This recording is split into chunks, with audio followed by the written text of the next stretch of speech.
Hello friends, मेरा नाम पूजा है और मैं शिकागो में रहती हूँ। दोस्तों, हो चुकी है हमारी प्यारी सी मॉर्निंग। साथ में मैंने रख दी है चूल्हे में चाय।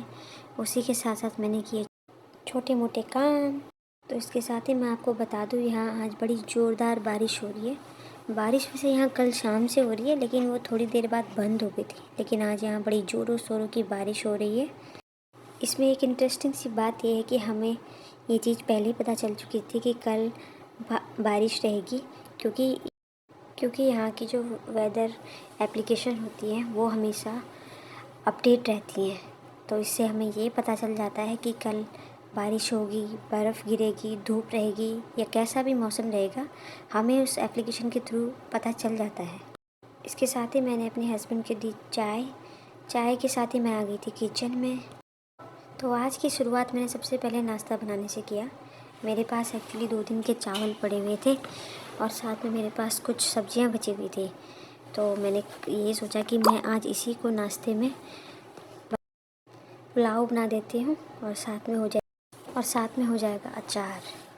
साथ ही मुझे याद आया कि मुझे सबसे पहले गाड़ी स्टार्ट करने जाना है। तो जैसे ही मैंने अपना गेट ओपन किया तो मैंने देखा बाहर बहुत ही ज़ोरों शोरों की बारिश हो रही थी।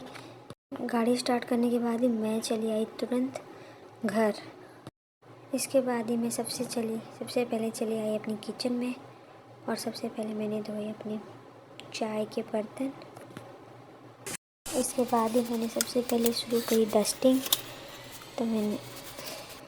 इसके बाद मैंने सोचा सबसे पहले मैं लंच बना देती हूँ, जिससे मैं फ्री हो जाऊँगी। तो मैंने आज बनाया है मूली का थिचवा तरी वाला और साथ में बनाया था भात, और उसके साथ ही मेरे पास थोड़ी बीन्स की सब्ज़ी थी और थोड़ी मैंने बनाई थी टमाटर की चटनी।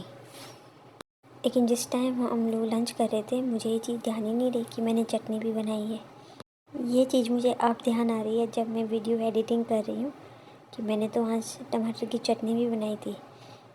तो आज मैं आपसे एक यहाँ की बहुत ही इंटरेस्टिंग सी बात शेयर करने जा रही हूँ। यहाँ पे क्या होता है कि जो हमारे घरों का जो डस्ट होता है, जो कूड़ा होता है, उसको फेंकने के लिए हमारे पास अपार्टमेंटों के बाहर 2 बहुत बड़े बड़े साइज़ के डब्बे होते हैं, जिसमें एक रिसाइकिल बिन होता है और एक होता है नॉर्मल। रिसाइकिल बिन में क्या होता है कि उसमें हम ऐसी चीज़ें रख सकते हैं जिस चीज़ को हम दोबारा इस्तेमाल कर सकते हैं। जैसे कि हम किसी दूसरी जगह शिफ्ट हो रहे हैं, तो वहाँ पर जो हमारी किचन है या जो हमारा घर है, वहाँ पे सब कुछ अपडेट है लेटेस्ट वर्जन के साथ। और अगर मैं यहाँ का जो अपना किचन का सामान है वो वहाँ नहीं लेके जाना चाहती, तो हम उसको बाहर रिसाइकिल बिन वाले डब्बे के अंदर या उसको उसके बाहर रख सकते हैं, ताकि वह कोई और इस्तेमाल कर सके। जैसे मैं कई बार बाहर अपना डस्ट फेंकने जाती हूँ, तो मैं बाहर देखती हूँ कि रिसाइकिल बिन वाले डब्बे के सामने TV, microwave, oven, dining set, सोफ़े, chairs and lights, table lamp, कई सारी चीज़ें होती हैं। जैसे घर के किचन के लोग बर्तन भी छोड़ के जाते हैं।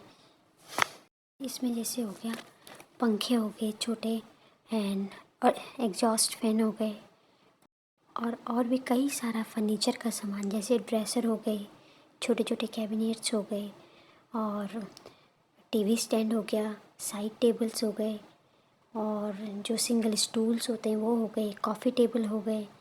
बहुत सारी चीज़ें जो यूजफुल होती हैं वो लोग अक्सर रिसाइकिल बिन के पास वाले डब्बे में हमेशा रख के जाते हैं। और मैंने देखा है कि जिनको ज़रूरत होती है वो उन चीज़ों को उठा के भी लेके जाते हैं, क्योंकि ये जो दोनों डस्टबिन के बड़े बड़े डब्बे हैं वो मेरी विंडो से मुझे बिल्कुल साफ़ दिखाई देती है। वो बिल्कुल मेन रोड पर ही है और बिल्कुल पास में ही है। तो मैं कई बार देखती हूँ लोगों को सामान को इस्तेमाल करने के लिए लोग लेके जाते हैं, और ये चीज़ मुझे भी काफ़ी हद तक बहुत अच्छी लगती है। इससे किसी की भी हेल्प हो सकती है। तो चलिए आज के लिए इतना ही। थैंक्स। अगर आपको मेरी वीडियोज़ अच्छी लगती हैं तो प्लीज़ लाइक करें, शेयर करें और सब्सक्राइब करें मेरे चैनल को। Thank you.